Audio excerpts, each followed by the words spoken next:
আজকে আমরা দেখব যে n8n কে আমরা কিভাবে ngrok এর সাথে কানেক্ট করতে পারি। ngrok এর সাথে আমরা কেন কানেক্ট করব সেটা একটু জেনে নেই।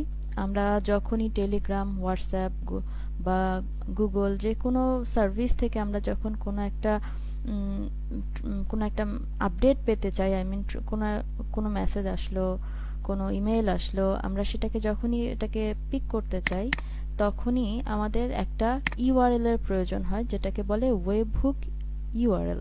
ওয়েবহুক ইউআরএলটা অথবা প্রোডাকশন ইউআরএল যেটাই আমাদের প্রয়োজন হোক, এটার জন্য যেটা দরকার হয় সেটা হচ্ছে একটা পাবলিক ডোমেইন, যেটা হচ্ছে আমরা লোকাল হোস্টে যারা রান করি তাদের ক্ষেত্রে এই পাবলিক ডোমেইনটা কিন্তু থাকে না। হ্যাঁ, পাবলিক ডোমেইনটা থাকে না এবং এখানে অবশ্যই যেটা প্রয়োজন হয় সেটা হচ্ছে HTTPS, এটা প্রয়োজন হয়। যার কারণে আমরা যারা লোকালি n8n কে রান করি, সেলফ হোস্ট করি, তাদের ক্ষেত্রে এই ওয়েবহুক ইউআরএলটা কিন্তু দেয়া সম্ভব হয় না। যারা ক্লাউডে n8n কে রান করায় তাদের ক্ষেত্রে এই সমস্যাটা হয় না, কিন্তু সেলফ হোস্টের ক্ষেত্রে এটা একটা বড় সমস্যা। এবং আগে একটু দেখে নেই যে এটা আসলে কিভাবে কাজ করে। ngrokটা কাজ করে হচ্ছে ইউজার যখনই হচ্ছে মানে আমার n8n থেকে কোনো একটা ওয়ার্কফ্লোকে অ্যাক্সেস করতে যাচ্ছে, যখন আমাদের পাবলিক ডোমেইনের প্রয়োজনীয়তা থাকে, তখন হচ্ছে ngrok এই মাঝখানে সে হচ্ছে মিডিয়া হিসেবে কাজ করে, যে হচ্ছে আমাদেরকে একটা পাবলিক ডোমেইন দিচ্ছে। আচ্ছা, তাহলে আমরা এই পাবলিক ডোমেইনটা হচ্ছে পাওয়ার জন্য, দেখুন এই পাবলিক ডোমেইনটা পাওয়ার জন্য আমরা হচ্ছে ngrokকে আমরা ডকারের সাথে হচ্ছে কানেক্ট করব। দেখুন আমার এইখানে এটা কিন্তু অলরেডি হচ্ছে ngrok করা আছে, যার কারণে এখানে দেখুন যে ইউআরএলটা আসছে, যদিও আমার এটা সেলফ হোস্ট করা, বাট তারপরে হচ্ছে এখানে আমাকে একটা পাবলিক ডোমেইন কিন্তু ngrok প্রোভাইড করেছে এবং সেখানেই কিন্তু আমি এই আমার যে n8n এর যে সেলফ হোস্টটা সেটা কিন্তু আমি রান করছি। যার কারণে আমি যখনই হচ্ছে টেলিগ্রাম বা কোনো টেলিগ্রাম বা হচ্ছে হোয়াটসঅ্যাপ কোথাও থেকে আমি কোনো একটা মেসেজের ট্রিগার নিতে যাচ্ছি, তখন কিন্তু আমি নিতে পারছি। আচ্ছা, তো এখন আমরা দেখব যে ngrokকে কিভাবে কানেক্ট করতে হয়।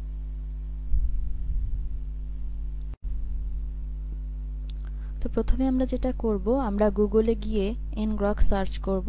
ওদের যে ওয়েবসাইটটা আছে ngrok.com, আমরা সেখানে গিয়ে সাইন আপ করব। সাইন আপ করার সাথে সাথে হচ্ছে আমরা একটা ড্যাশবোর্ড দেখতে পাবো। সেই ড্যাশবোর্ডে গিয়ে আমরা উইন্ডোজের জন্য, যারা উইন্ডোজ ইউজার তারা হচ্ছে একটা ফাইল ডাউনলোড করব। এই ফাইলটা ডাউনলোড করার সাথে সাথে আমাকে একটা জিপ ফাইল দিবে এবং সেটাকে আনজিপ করে নিতে হবে। আমাদের নেক্সট স্টেপ হচ্ছে আমরা ডকারে চলে যাব। ডকারে গিয়ে আমাদের কারেন্ট যে কন্টেইনারটা আছে সেই কন্টেইনারটাকে আগে ডিলিট করে দিতে হবে।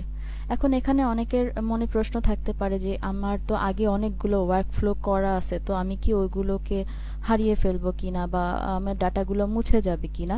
না, আসলে কোনোটাই মুছবে না। আমরা যখন কন্টেইনারটাকে ডিলিট করব তার আগে আমরা দেখে নিব যে আমাদের এই ডাটাগুলো কোথায় আছে। আমরা যখনই কন্টেইনার মানে এর আগে যখন সেট আপ করেছিলাম, আমার এই ইউটিউব চ্যানেলে প্রিভিয়াস ভিডিও দেওয়া আছে যে আমরা কিভাবে ডকারে n8n কে রান করব। তো ওখানে আমরা যে ফোল্ডারটা সিলেক্ট করে দিয়েছিলাম n8n ডাটা নামে ছিল, তো ওই ফোল্ডারটা কিন্তু থেকে যাবে। ওই ফোল্ডারটাকে কোনোভাবে ডিলিট করা যাবে না, ওটা আমার পিসিতে আছে। তো আমি যেটা করব, আমি হচ্ছে এই কন্টেইনারটাকে ডিলিট করে দিব, কারণ আপনাকে নতুন করে আবার হচ্ছে এনভায়রনমেন্টটা সেট করতে হবে। দ্যাটস ওয়াই আমাদের আগে যে ইমেজেস ছিল যেটা, আমরা সেখানে চলে যাব। এখানে গিয়ে আমি ইমেজটাকে রান করাবো। রান করানোর জন্য প্রথমে হচ্ছে আমাকে যেটা করতে হবে, আমাকে এই সেটিংসগুলো আবার দিতে হবে। তো এখানে আমি হচ্ছে আগের মতো হচ্ছে নাম দিয়ে দিচ্ছি n8n কন্টেইনার, এবং এখানে হোস্ট হিসেবে আমি দিয়ে দিচ্ছি, আগের থেকে একটু ডিফারেন্ট দিতে চাচ্ছি 5656। আগে যে আমরা 5678 আমরা ডিফল্ট লোকাল হোস্ট হিসেবে আমরা এর আগে রান করিয়েছি, তো এবার হচ্ছে হোস্টের পাথের ক্ষেত্রে আমরা ওই যে আমাদের আগে যে ফোল্ডার যেটা ছিল,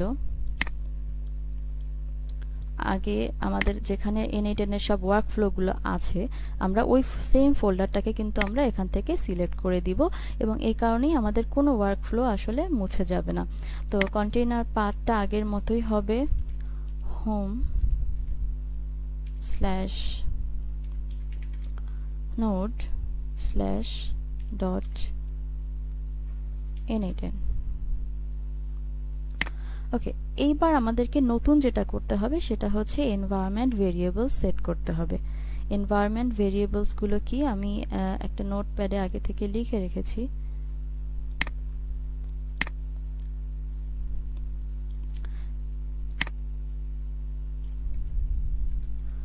প্রথম এনভায়রনমেন্ট ভেরিয়েবলসে এখানে আমরা দিব প্যাকেজেস অ্যালাউড টুল ইউজেস। এটা হচ্ছে কেন আমরা দিচ্ছি, এটা দিচ্ছি আমাদের পরবর্তীতে এরকম কমিউনিটি থেকে আমাদের বিভিন্ন প্যাকেজ ইউজ করার প্রয়োজন হতে পারে, যার কারণে আমরা এটা আগেই দিয়ে নিচ্ছি। কারণ একবার আপনি কন্টেইনারটা সেট করার পরে পরবর্তীতে আবার নতুন করে দিতে গেলে আবার সমস্যা হতে পারে। তো নেক্সট আমি যেটা দিব সেটা হচ্ছে n8n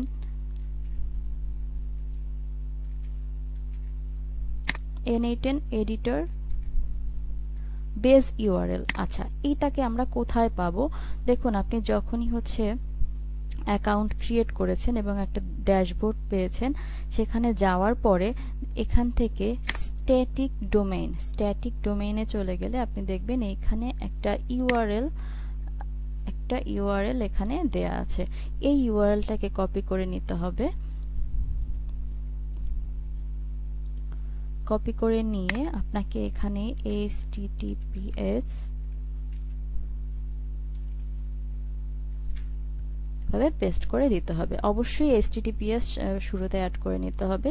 এবং নেক্সট আমি যেটা করব, আরেকটা ভেরিয়েবল আমি এখানে দিব, সেটা হচ্ছে ওয়েবহুক ইউআরএল, যেটা আমাদের সবচেয়ে বেশি প্রয়োজন হয়। ওয়েবহুক ইউআরএল এটাও হচ্ছে সেম হবে আগের ইউআরএল এর মতো। ওকে, নেক্সট আমাদের যে ভেরিয়েবলটা লাগবে সেটা হচ্ছে n8n default binary data mode. এটার কেন প্রয়োজন? এটার প্রয়োজন হচ্ছে যখন বড় ফাইল নিয়ে কাজ করা হবে, লাইক পিডিএফ, ভিডিওস, তখন যেটা হবে যে আপনি যদি লোকালি সবকিছু হচ্ছে সেভ করতে চান, সেক্ষেত্রে অনেক বেশি লোড পড়ে যাবে আপনার n8n এর যে কন্টেইনার, এটা স্লো হয়ে যাবে, যার কারণে আমরা ভেরিয়েবলটাকে ফাইল সিস্টেম দিয়ে দিচ্ছি। ওকে, আমার মোটামুটি সেটআপ কমপ্লিট। এখন আমি এটাকে রান করাচ্ছি।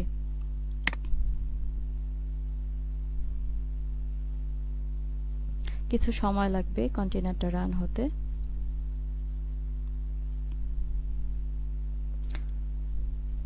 ইন দ্য মিন টাইম আমরা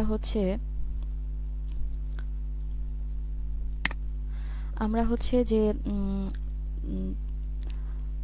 একটা ফাইল আমরা ডাউনলোড করেছিলাম ngrok থেকে, আমরা সেটাকে যখনই আনজিপ করব, আনজিপ করার পরে আমরা এরকম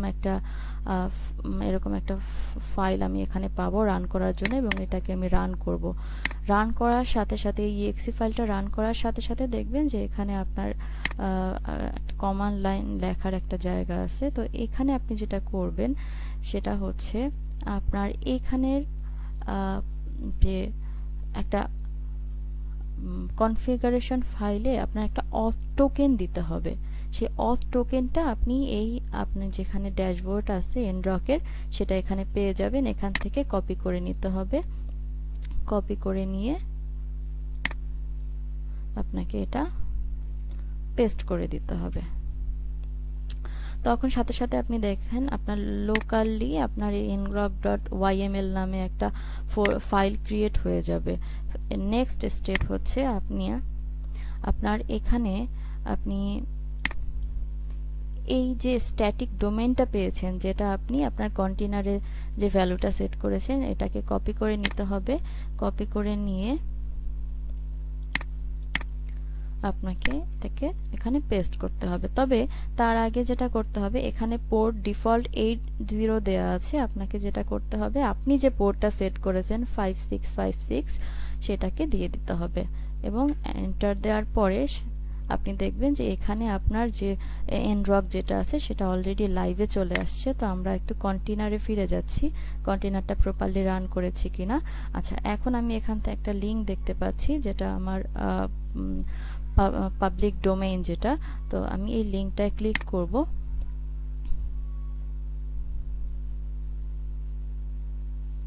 দেখুন এই লিঙ্কটায় ক্লিক করার সাথে সাথে কিন্তু আমার n8n-টা রান হয়ে গেছে।